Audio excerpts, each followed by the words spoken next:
semuanya. Selamat pagi, Ibu. Bagaimana kabarnya hari ini? Baik, Ibu. Oke, baik. Hari ini kita mau kuliah mata kuliah apa? Pengembangan peserta didik, ya, mata kuliah perkembangan peserta didik. Jadi sebelum kita mulai perkuliahan kita hari ini, kita mulai dengan doa. Berdoa mulai. Berdoa selesai. Oke. Ibu ambil aksennya dulu ya. Florentina Deran Karoko, hadir Ibu Maria Belen, ada Ibu Maria Merlin, ada Ibu Novita Salimoma, ada Ibu Yovita Sabusoge, sudah hadir. Sakit, ada penyampaian ketua tingkat atau tidak? Maria Merlin, ada Ibu sakit. Oke, baik. Sebelum kita masuk ke materi, Ibu menjelaskan dulu tentang rencana kegiatan pembelajaran selama 1 semester ini. Jadi mata kuliah perkembangan peserta didik ini kita kuliah sebanyak 16 kali pertemuan. 16 kali pertemuan. Di pertemuan ke-8 nanti kita UTS, dan di pertemuan ke-16 itu kita sudah masuk ke ujian akhir semester. Jadi kita lihat dulu RPS-nya, rencana pembelajaran semester dengan capaian pembelajaran prodinya, menjunjung tinggi nilai kemanusiaan dan menjalankan tugas berdasarkan agama, moral, dan etika, bekerja sama dan memiliki kepekaan sosial serta kepedulian terhadap masyarakat lingkungan. Yang ketiga, menginternalisasi nilai norma dan etika akademik. Yang keempat, menunjukkan sikap bertanggung jawab atas pekerjaan di bidang keahlian secara mandiri. Yang kelima, mampu menerapkan pemikiran logis, kritis, inovatif, bermutu dan terukur dalam melakukan pekerjaan secara spesifik di bidang keahlian serta sesuai dengan standar kompetensi kerja bidang yang bersangkutan. Yang keenam, mampu bertanggung jawab atas pencapaian hasil kerja kelompok dan melakukan supervisi dan evaluasi terhadap penyelesaian pekerjaan yang ditugaskan kepada pekerja yang berada di bawah tanggung jawabnya. Dan yang ketujuh, mampu melakukan proses evaluasi diri terhadap kelompok kerja yang berada di bawah tanggung jawabnya dan mampu mengelola pembelajaran secara mandiri. Itu capaian pembelajaran. Dari capaian pembelajaran secara umum dijabarkan lagi ke capaian pembelajaran mata kuliah dengan beberapa bagian, ada 14 di situ. Di sini mampu menjelaskan tentang pertumbuhan dan pengembangan, karakteristik dan perbedaan individu, mampu menjelaskan juga tentang pertumbuhan fisik dan aplikasinya dalam dunia pendidikan. Yang berikutnya mampu menjelaskan pertumbuhan fisik dan implikasinya dalam dunia pendidikan. Yang berikutnya mampu menjelaskan perkembangan intelek dan implikasinya dalam dunia pendidikan. Mampu memahami perkembangan sosial dan implikasinya dalam dunia pendidikan. Yang berikutnya menjelaskan perkembangan bahasa dan implikasi dalam dunia pendidikan. Mampu memahami perkembangan afektif dan implikasinya dalam dunia pendidikan. Mampu menjelaskan tugas perkembangan kehidupan pribadi dan implikasinya dalam pendidikan. Yang berikutnya mampu menjelaskan tentang tugas perkembangan kemandirian serta implikasinya dalam pendidikan. Yang berikutnya mampu menjelaskan tentang penyesuaian diri remaja dan implikasinya dalam pendidikan serta mampu menjelaskan tentang kasus perkembangan peserta didik. Itu capaian mata kuliahnya. Di deskripsi mata kuliahnya ini, mata kuliah perkembangan peserta didik ini merupakan mata kuliah wajib yang diprogram oleh mahasiswa FKIP, Fakultas Keguruan dan Ilmu Pendidikan, dengan harapan dapat membekali mahasiswa sebagai calon guru, kita sebagai calon guru untuk bisa memahami dan mengetahui dengan baik tentang perkembangan individu serta tugas-tugas perkembangan dan implikasinya dalam pendidikan. Itu capaian pembelajarannya secara umum capaian pembelajaran mata kuliah, deskripsi mata kuliahnya, dan selama 16 kali pertemuan ini sudah dipetakan bagian-bagian mana yang harus kita pelajari. Di bagian pertama, di minggu pertama ini kita akan belajar tentang pertumbuhan dan perkembangan. Kita akan mempelajari tentang pertumbuhan dan perkembangan. Di sini kita akan melihat apa itu konsep dasar dari pertumbuhan dan perkembangan itu sendiri. Selanjutnya ada tugas-tugas perkembangan, dan yang berikutnya ada hukum pertumbuhan dan perkembangan. Jadi di pertemuan pertama kita akan mempelajari tentang pertumbuhan dan perkembangan dengan 3 bagian dari konsep dasarnya, pengertian, tugas-tugas perkembangan, dan hukum dari pertumbuhan dan perkembangan. Selanjutnya di pertemuan kedua kita akan membahas materi tentang karakteristik dan perbedaan individu. Di pertemuan ketiga nanti kita akan membahas materi tentang pertumbuhan fisik dan implikasinya dalam dunia pendidikan. Keempat, di pertemuan keempat pertumbuhan fisik dan implikasinya. Di pertemuan kelima perkembangan intelek dan implikasinya dalam pendidikan. Selanjutnya di pertemuan keenam perkembangan sosial dan implikasinya dalam pendidikan. Di pertemuan ke-7 nanti kita akan membahas materi tentang perkembangan bahasa dan implikasinya dalam pendidikan. Selanjutnya di pertemuan ke-8 kita akan melaksanakan kegiatan ujian tengah semester. Di pertemuan ke-9 kita lanjut materi lagi tentang perkembangan afektif dan implikasinya dalam pendidikan. Pertemuan ke-10 tugas perkembangan kehidupan pribadi dan implikasinya dalam pendidikan. Di pertemuan ke-11 tugas perkembangan kemandirian serta implikasinya dalam pendidikan.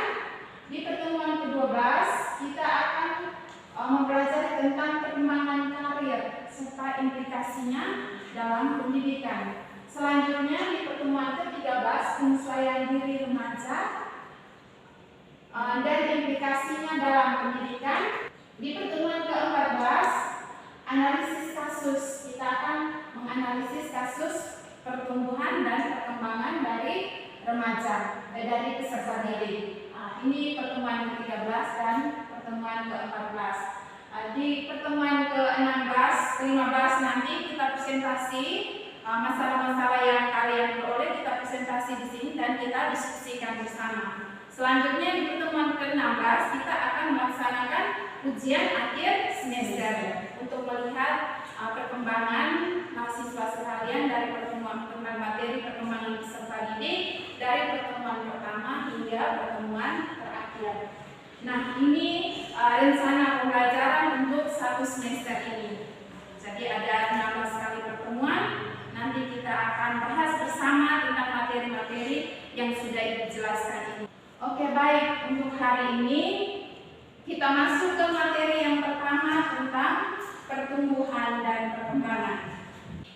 Perkembangan individu ini merupakan pola gerakan atau pola perubahan secara dinamis, dimulai dari pembuahan, konsepsi, dan terus berlanjut sepanjang siklus kehidupan manusia yang terjadi akibat dari kematangan dan pengalaman. Ini menurut Tulok. Jadi perkembangan individu ini pola gerakan atau perubahan secara dinamis dari pembuahan, konsepsi, dan terus berlanjut sepanjang siklus kehidupan manusia. Kalau kita manusia itu kita punya pertumbuhan dan perkembangan, ada yang tahu dari apa? Pembuahan. Setelah pembuahan jadi apa? Embrio. Dari embrio jadi apa? Janin. Dari janin jadi? Setelah melahirkan jadi apa? Jadi bayi. Setelah bayi? Masuk ke anak-anak. Dari anak-anak ke tahapan selanjutnya apa? Remaja. Dari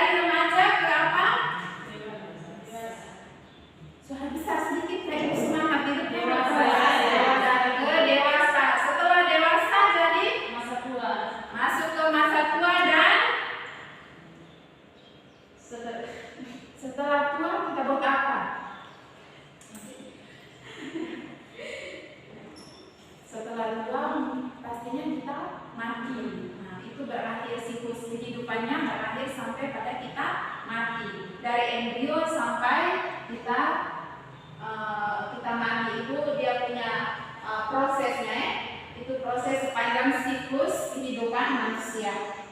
Baik, lanjut lagi dulu. Menurut Hurlo, dalam perkembangan ada dua proses yang bertentangan, yakni yang pertama pertumbuhan dan yang kedua perkembangan.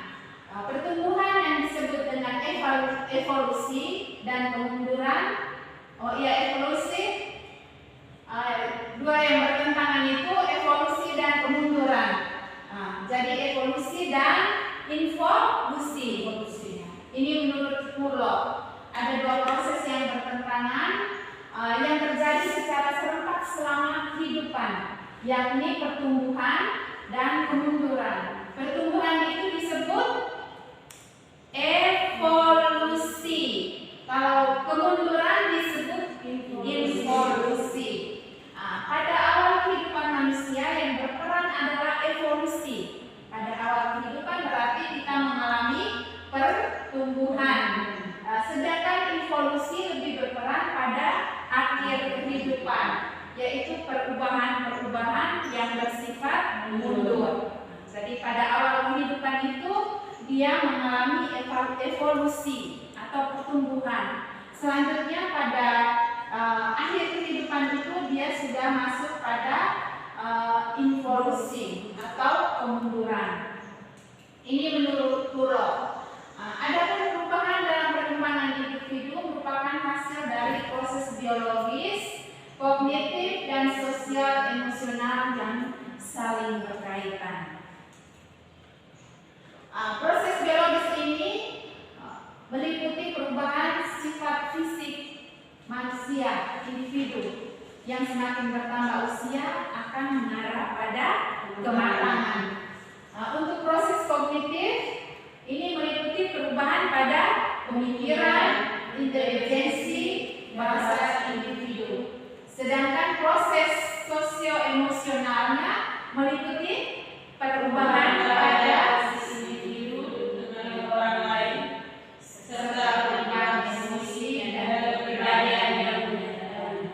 Ya, jadi secara kognitifnya kematangan biologis ini fisik individu semakin bertambah usia mengarah pada kematangan. Secara kognitifnya pada perubahan pada pemikiran, intelijensi, dan bahasanya. Sedangkan pada sosio-emosional itu berpengaruh pada perubahan dari relasi individu dengan orang lain, emosi, dan juga kepribadian.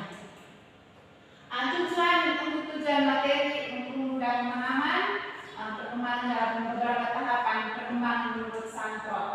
Tahapan ini meliputi urutan sebagai berikut: periode pra-kelahiran, masa bayi, masa kanak-kanak awal, masa kanak-kanak akhir, masa remaja, masa dewasa awal, masa dewasa media. Menurut Santro membagi tahapan perkembangan menjadi beberapa bagian ini.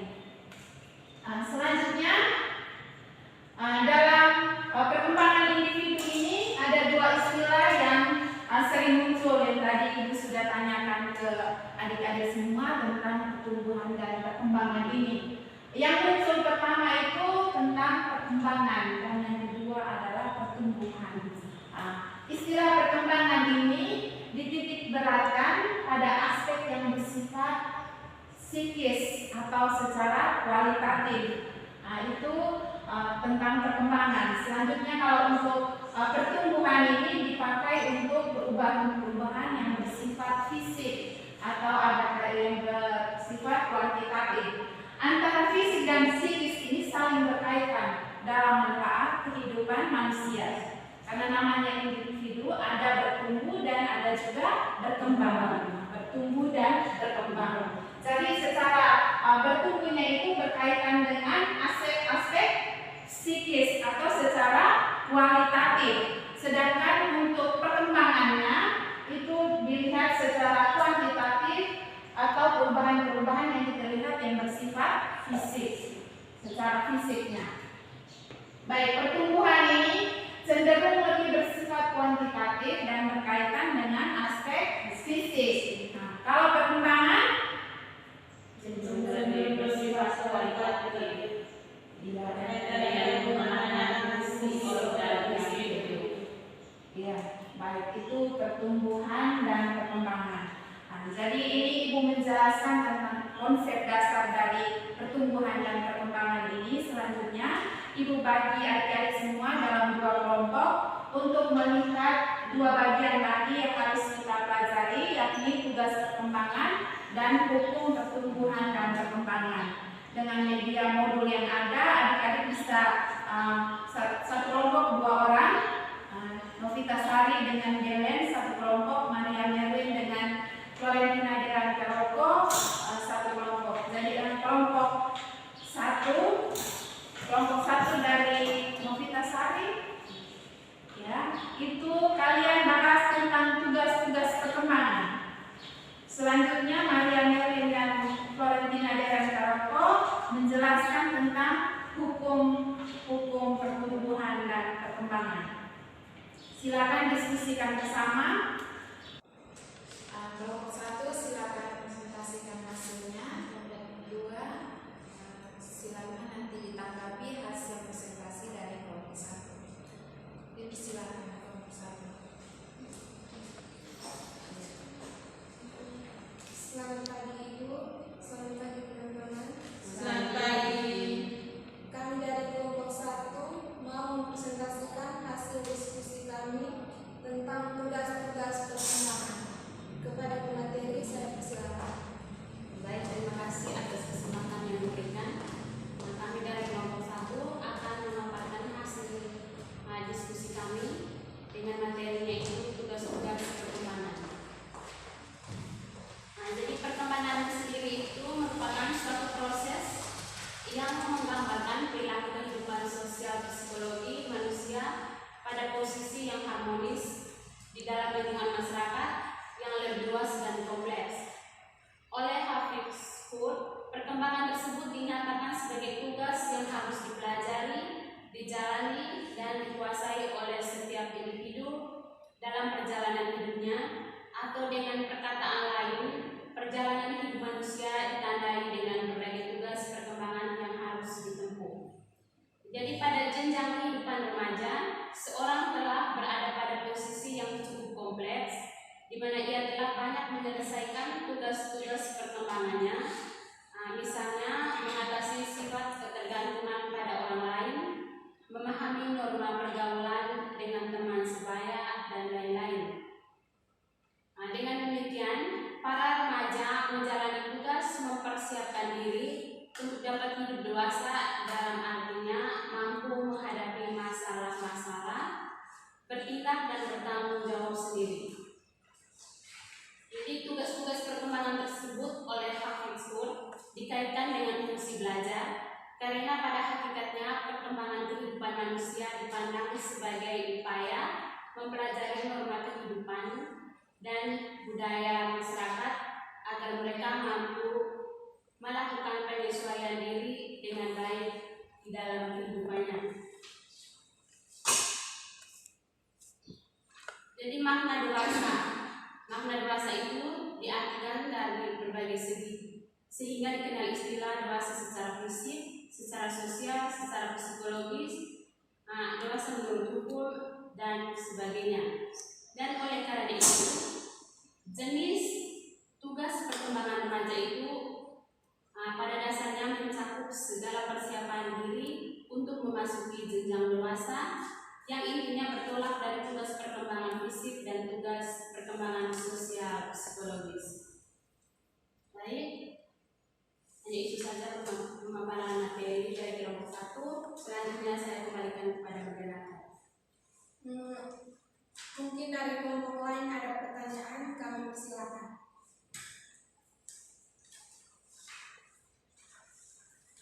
Baik, kami dari kelompok 2 akan bertanya kepada kelompok 1. Tolong sebutkan jenis-jenis tugas perkembangan remaja.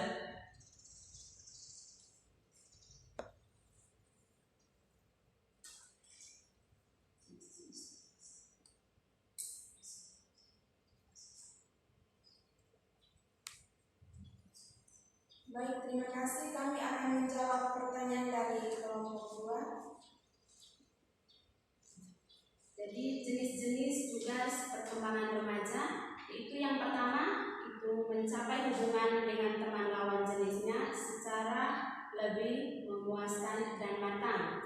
Yang kedua, Terima kasih untuk kelompok 1 yang sudah mempresentasikan hasil diskusinya. Kita lanjut ke kelompok 2. Saya persilakan.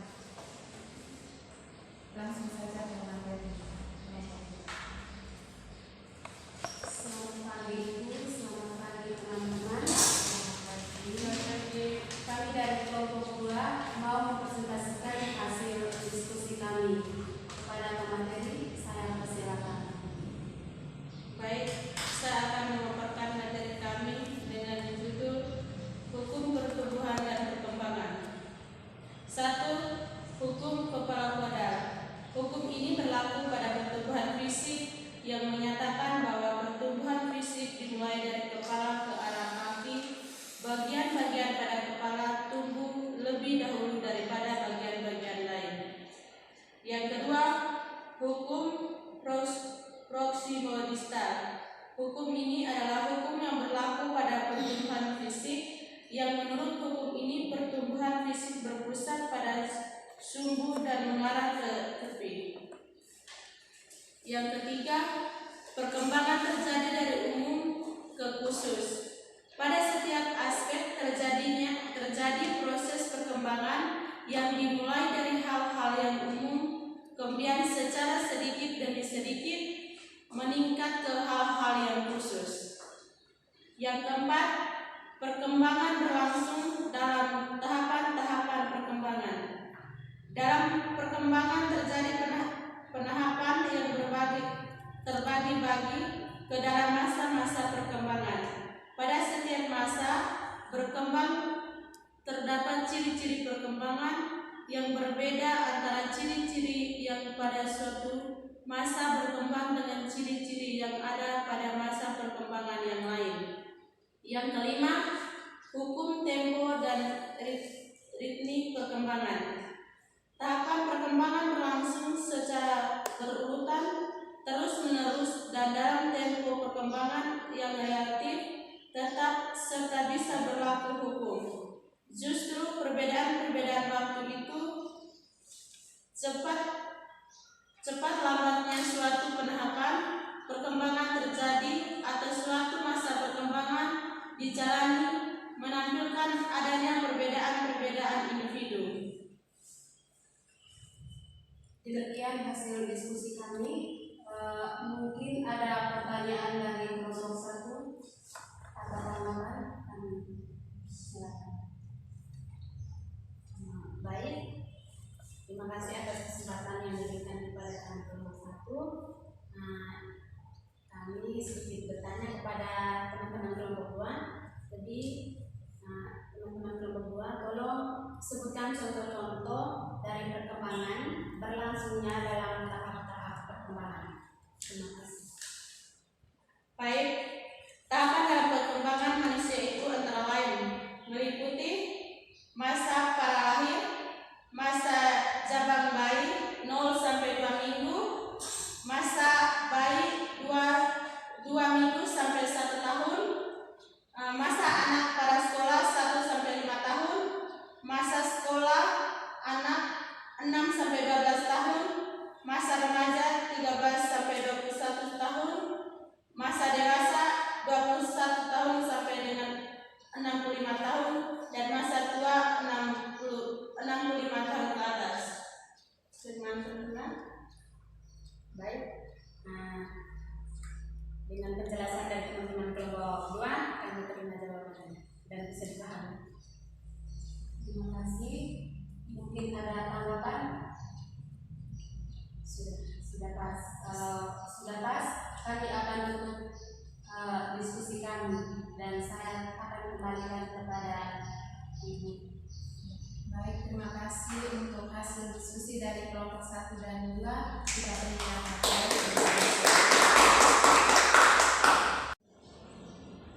untuk hasil diskusi dan presentasi tadi sudah dilaksanakan dengan baik.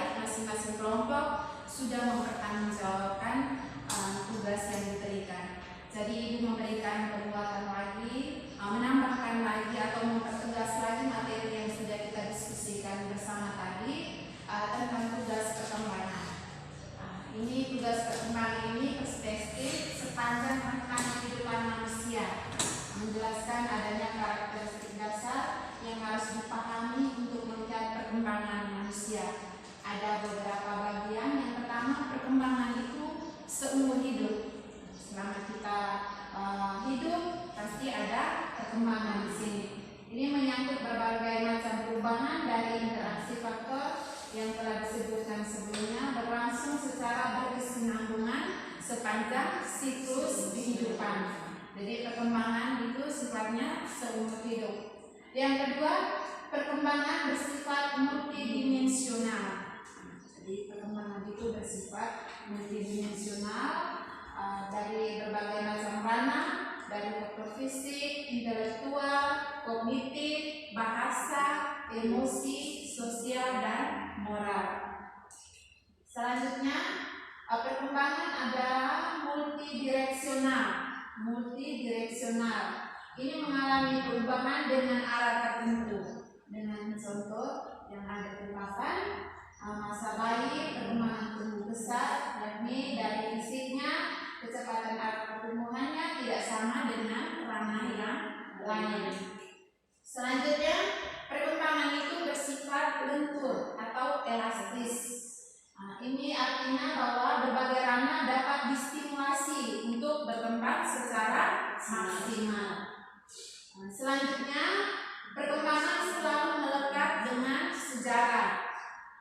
Contohnya perkembangan emosi pada era 66 akan menyebabkan individu saat itu memiliki kekhasan sendiri dalam merespon sesuatu. Hal ini dapat dilihat dari benang-benang perkembangan individu di era tahun 90-an. Jadi ada perbedaannya di situ, perkembangannya selalu melekat dengan sejarah. Selanjutnya, perkembangan bersifat multidisipliner.